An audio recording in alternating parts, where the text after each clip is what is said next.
Hello everyone, कैसे हैं आप लोग। आज की वीडियो में हम बात करने वाले हैं कि एसएससी क्या है।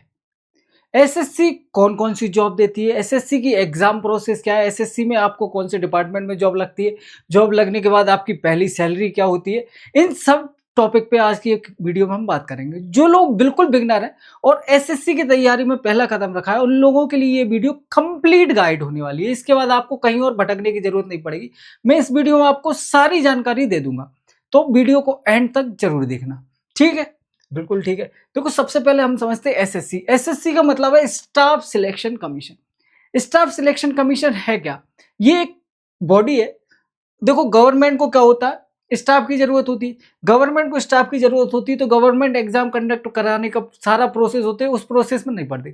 उसने एसएससी को काम दे रखा है कि भाई मुझे ये लोगों की जरूरत है, ये क्वालिफिकेशन होनी चाहिए। तो एसएससी क्या करती है, एसएससी एग्जाम कंडक्ट कराती है। उस एग्जाम के बेसिस पे क्या होती है, मेरिट बनती है। और मेरिट में नंबर आने के बाद आप लोगों का क्या हो जाता है, सिलेक्शन हो जाता है। सिलेक्शन होने के बाद आपकी पोस्टिंग कहाँ होती है, तो देखो, सबसे पहली बात तो ये ग्रुप बी और ग्रुप सी की पोस्ट होती है। ग्रुप ए की पोस्ट कहाँ से होती है, तो ग्रुप ए की पोस्ट यूपीएससी के थ्रू होती है। यूपीएससी के बाद ग्रुप बी और ग्रुप सी के लिए कौन सिलेक्शन कराता है, एसएससी, स्टाफ सिलेक्शन कमीशन। ठीक है, उसके बाद क्या है, उसके बाद अगर हम पोस्टिंग की बात करें तो देखो, वेरियस जो कई सारी मिनिस्ट्रीज हैं उसके अंदर आपकी पोस्टिंग हो सकती है। कुछ गवर्नमेंट डिपार्टमेंट होते हैं जहां आपकी पोस्टिंग हो सकती है। और सब ऑर्डिनेट ऑफिस में भी क्या होता है, आपकी पोस्टिंग हो सकती है इस एग्जाम के थ्रू। ठीक है, इसको एक मिनी आईएएस भी कहा जा सकता है। मतलब कुछ सालों के प्रमोशन के बाद आप आईएएस जहां से स्टार्ट करता है, आप वहां पहुंच सकते हो इसमें। ठीक है, सबसे पहला और इम्पोर्टेंट क्वेश्चन कि लोग बाग एसएससी की तैयारी करते क्यों हैं। तो देखो, सबसे मेन चीज क्या है, ये गवर्नमेंट जॉब है। गवर्नमेंट जॉब की रिस्पेक्ट आप सब लोगों को पता है कि सोसाइटी में क्या होती है। ठीक है, उसके अलावा इसमें एक और इम्पोर्टेंट चीज की गवर्नमेंट जॉब हमेशा सिक्योर होती है। एक सिक्योरिटी की फीलिंग आती है कि ये जॉब कभी नहीं जाएगी। ठीक है, अगर कुछ हो गया तो आपको पेंशन मिलती रहेगी। ठीक है, और भी बहुत सारे फीचर्स होते हैं, जैसे इसमें फिक्स्ड सैलरी होती है और अलाउंसेस मिलते हैं, कई सारे अलाउंसेस मिलते हैं। अभी मैं आपको बताऊंगा, एक फिक्स्ड बेसिक सैलरी तो है ही, उसके ऊपर से आपको कई सारे अलाउंसेस मिलते हैं। ठीक है, स्टेबल फ्यूचर होता है और क्लियर प्रमोशन होते हैं। मतलब प्रमोशन आपके फिक्स होते हैं कि इतने साल के बाद आपको इस पोस्ट पे मिल जाएगा। मतलब आपने इस लेवल से स्टार्ट किया, 10 साल के बाद आप इस लेवल पे होगे और यहाँ जाके आप रिटायर करोगे। फिक्स प्रमोशन होता है, इसमें कोई दिक्कत ही नहीं है। ठीक है, देखो, बात करते हैं एसएससी कौन कौन से एग्जाम होते हैं। अगर आप ग्रेजुएट हैं, ग्रेजुएशन हो चुकी है आपकी, तो आप दो एग्जाम दे सकते हैं, एक एसएससी सीजीएल, एक एसएससी सीपीओ। ठीक है, इसमें आप ऑफिसर और इंस्पेक्टर बन सकते हैं, इसमें सब इंस्पेक्टर बनते हैं। ठीक है, अभी कहाँ कहाँ बनते हैं वो और डिटेल में बात करेंगे। ठीक है, उसके बाद अगर आप 12th पास हैं और आपको गवर्नमेंट जॉब चाहिए, तो आप एसएससी सीएचएसएल करके एक एग्जाम होता है, उसको दे सकते हैं। ठीक है, इसमें आपको क्लरिकल और डाटा एंट्री की पोस्ट मिलती है। और अगर आप 10th पास हैं और फिर भी आप ये गवर्नमेंट जॉब करना चाहते हैं, तो आप एसएससी एमटीएस दे सकते हैं, या फिर एसएससी जीडी के थ्रू भी आप गवर्नमेंट जॉब पा सकते हैं। इन सब की हम डिटेल में बात करेंगे। अभी के लिए आप जान लो कि अगर आप ग्रेजुएट हैं, 12th पास हैं या 10th पास हैं, तो आप इन एग्जाम को दे सकते हैं। ठीक है, बिल्कुल ठीक है। अब देखो, हम बात करते हैं SSC CGL combined graduate level. SSC का सबसे बड़ा एग्जाम इसी को माना जाता है, क्योंकि ये ग्रेजुएट लेवल का एग्जाम है। ठीक है, और इस बार 2026 में एक्सपेक्टेड है कि 15,000 सैलरी आने वाली है, 15,000 वैकेंसी आने वाली है। ठीक है, बिल्कुल ठीक है।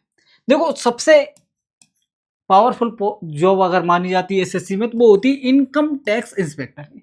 इसका ही सबसे ज्यादा क्रेज होता है। उसके बाद सेकंड नंबर पे आती है सीबीआई में सब इंस्पेक्टर की। ठीक है, इनकम टैक्स इंस्पेक्टर बनता है, सीबीआई में क्या बनता है, सब इंस्पेक्टर बनता है। उसके बाद एक और जॉब है जो एएसओ की है, और इसमें भी अगर आपको एएसओ इन एमईए मिल गया, तो सबसे शानदार जॉब मानी जा सकती है, क्योंकि इसमें आपको फॉरेन पोस्टिंग के भी चांसेस होते हैं। ठीक है, उसके अलावा क्या है, इसके अलावा ऑडिटर की जॉब भी होती है इसमें। ठीक है, बिल्कुल ठीक है। अगर मैं सैलरी की बात करूं, सैलरी पे लेवल 7 to 4 to 7 होता है। मतलब बेसिक सैलरी आपकी 44,900 से यहां तक हो सकती है। ठीक है, बिल्कुल ठीक है। उसके बाद एसएससी सीएचएसएल, इसमें आप 12th पास हो सकते हो, 12th पास जॉब दे सकते हो। और इसमें कौन कौन सी जॉब मिलती है, एक आपको लोअर डिवीजन क्लर्क जिसको LDC कहते हैं, और एक आपको मिलती है डाटा एंट्री ऑपरेटर जिसको DEO कहते हैं, ठीक है। और SSC MT जिसके लिए आपको क्या चाहिए, 10th पास होना चाहिए।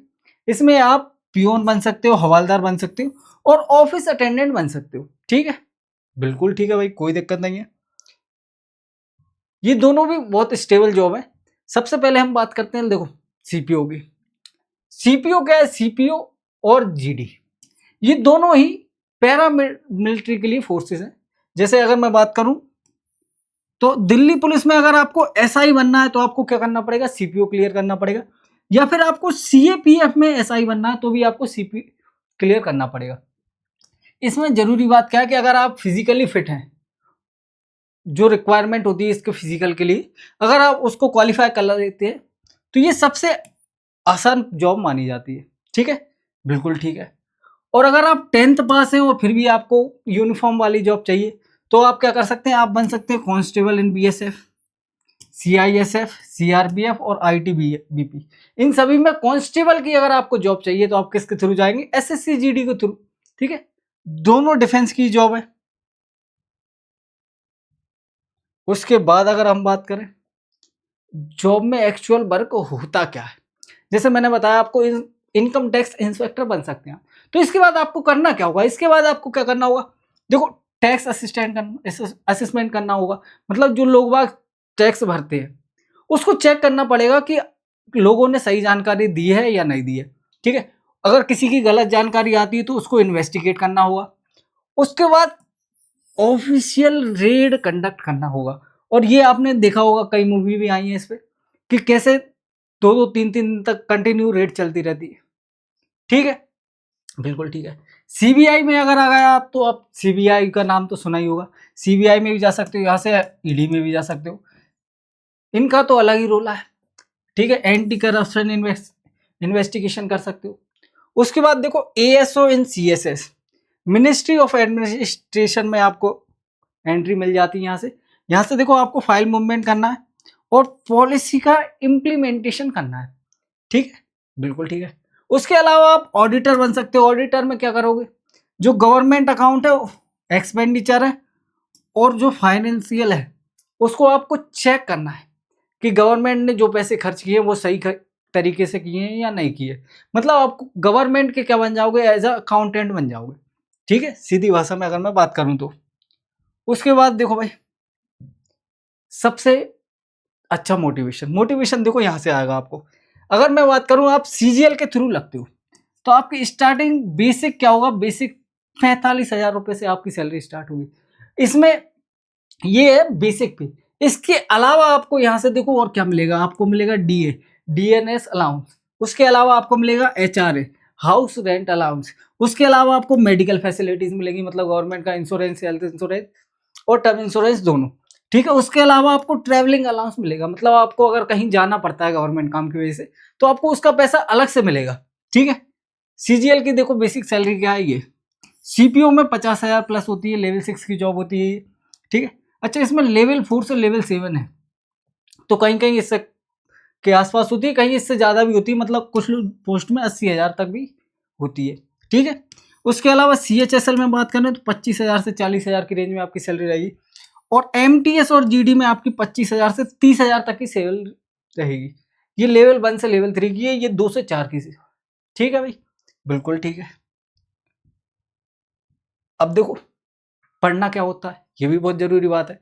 तो देखो इसमें सभी एग्जाम में लगभग लगभग ये चारों सब्जेक्ट आते हैं, ठीक है। प्री में तो सबके में ये 4 सब्जेक्ट आते हैं, जैसे मैथ, रीजनिंग, इंग्लिश और GS।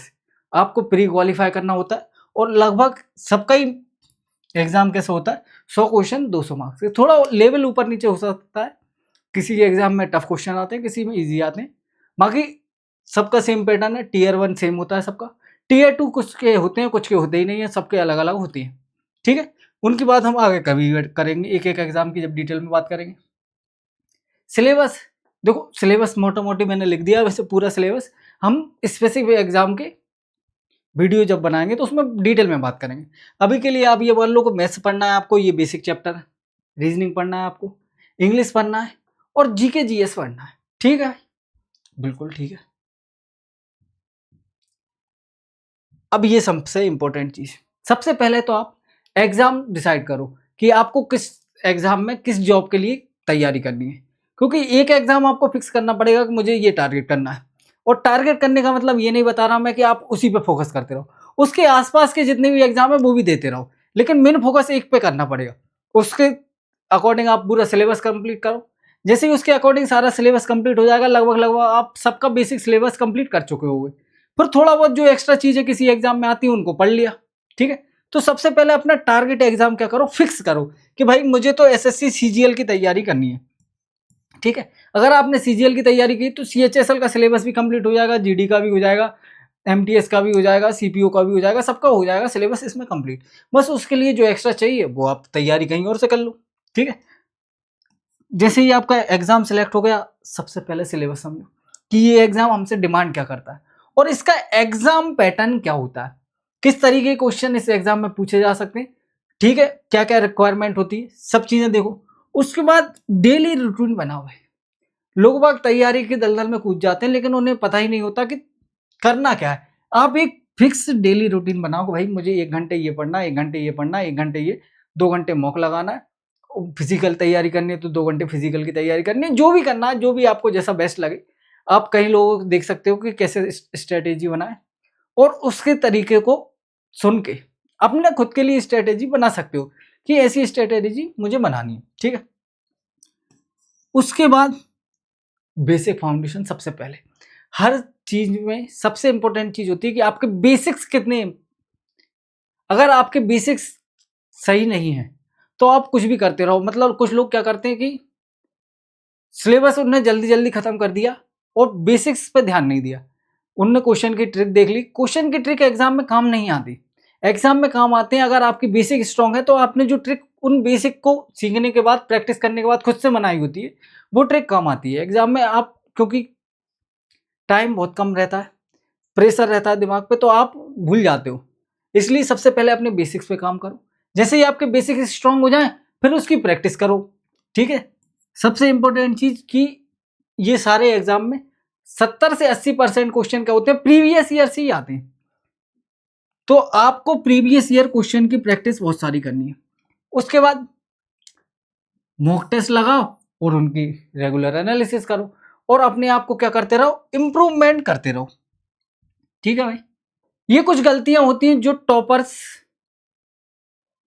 नहीं करते, सिर्फ और सिर्फ बिगनर करते हैं। उनके बारे में बात कर लेते हैं। सबसे पहले देखो क्या है, सबसे पहले है कि आप जैसे ही तैयारी में कूदते हो, आपको लगता है कि मैं सब कंप्लीट कर लूंगा और आप बहुत सारी बुक मार्केट से खरीद के ले आते हो। इससे कुछ नहीं होने वाला। आप पहले एक बुक पकड़ो, उसको कंप्लीट कर लो, उसको 2-3 बार रिवाइज कर लो, फिर आपको और जरूरत लग रही है कि यार मेरे पास अभी और टाइम है, और बुक कंप्लीट कर सकता हूं, फिर मार्केट से और बुक लेके आओ। पहले एक बुक को एक बार कंप्लीट करो, फिर उसको दूसरी बार करो, फिर तीसरी बार। जब आपको उस बुक का बिल्कुल सब कुछ याद हो जाए, उसके बाद आप किसी और बुक पे मूव करो। एक सब्जेक्ट के लिए एक बुक सफिशियंट है, ठीक है। उसके बाद कोई स्ट्रक्चर प्लान नहीं, कोई कुछ नहीं है। जैसे आपको प्लानिंग पहले दिन से ही करनी होगी कि अगले 3 महीने में मैं ये सिलेबस यहाँ तक कंप्लीट कर लूंगा, यहाँ से फिर मैं प्रैक्टिस स्टार्ट करूंगा और इतने टाइम बाद एग्जाम है तो मैं ये प्रोसेस फॉलो करूंगा।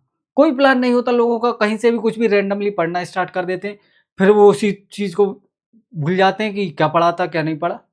आप स्ट्रक्चर प्लान बनाओ और उसके बाद उसको फॉलो करो, ठीक है।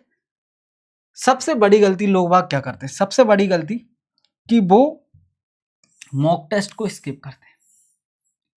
मॉक टेस्ट आपका मिरर है। अगर आप मेन एग्जाम में क्या फील करने वाले हो उसको पहले से फील करके नहीं जाओगे तो कोई मतलब नहीं है आपका मेन एग्जाम जाने का। आपको मेन एग्जाम में जाने से पहले कम से कम 40 से 50 मॉक्स तो देने ही देने हैं, जिस एग्जाम की आप तैयारी कर रहे हो, जिस एग्जाम में आप जाने जा वाले हो। क्योंकि इससे आपको पता लगेगा कि आप एग्जाम के दौरान क्या क्या मिस्टेक करते हो, और उन मिस्टेक्स को अगर आप सुधार नहीं पाए तो फिर क्या मतलब, वो गलतियां आप जाके करोगे एग्जाम में और फिर आपको रिग्रेट होगा कि यार ये गलती तो इग्नोर की जा सकती थी, इसको तो मैं अगर काम करता तो सुधर जाती। क्योंकि सिली मिस्टेक्स की वजह से बहुत सारे लोगों का एग्जाम रह जाता है, ठीक है। उसके बाद सबसे जरूरी चीज, आपने कोई चीज एक बार पढ़ ली तो आपको लगता है कि मुझे आती है, मैंने सीख लिया, लेकिन जब तक आप उसका रिवीजन नहीं करोगे आप उसको भूल जाओगे। आपको सिर्फ ऊपर ऊपर से लगेगा कि ये तो मुझे आता है, लेकिन जब आप उस टाइप के क्वेश्चन सॉल्व करने बैठोगे तो आप भूल जा चुके होगे। इसलिए रिवीजन पे ज्यादा फोकस करना है। सबसे पहली चीज क्या है, सिलेबस कंप्लीट करो कहीं से भी। जैसे ही सिलेबस कंप्लीट हो जाए, रिवीजन करो, मॉक टेस्ट लगाओ, रिवीजन करो, मॉक टेस्ट लगाओ, रिवीजन करो, मॉक टेस्ट लगाओ। बस ये साइकिल चलती रहनी चाहिए, ठीक है। दूसरी और इम्पोर्टेंट चीज कि आपको अपनी फिजिकल और मेंटल हेल्थ का ध्यान रखना है भाई। ऐसा भी नहीं है कि आप 15-15, 20-20 घंटे कंटिन्यू पढ़ रहे हो। अपनी फिजिकल हेल्थ का ध्यान रखो, अच्छा खाओ, अच्छा पियो, अच्छे से नींद लो, ठीक है, बिल्कुल ठीक है। क्योंकि अगर आप बर्नआउट हो गए तो फिर आप कुछ नहीं कर पाओगे। सबसे इंपॉर्टेंट चीज क्या है, सबसे इंपॉर्टेंट चीज ये नीचे लाइन लिखी है, इसको पढ़ना एक बार जरा। क्या लिखा है, selection depend on accuracy. Accuracy पे सिलेक्शन डिपेंड करता है। आप एग्जाम में सोचो कि मैं 100% क्वेश्चन कर रहा हूँ तो आपका सिलेक्शन होने के चांसेस कम है। आप 90% करके आओ लेकिन बिल्कुल सही होने चाहिए 100% एक्यूरेसी के साथ, तो आपका क्या हो जाएगा, सिलेक्शन हो जाएगा। मॉक एनालिसिस को लोग बाग मिस करते हैं। इस पर मैं एक डिटेल में वीडियो लेके आने वाला हूँ कि मॉक एनालिसिस कैसे करें।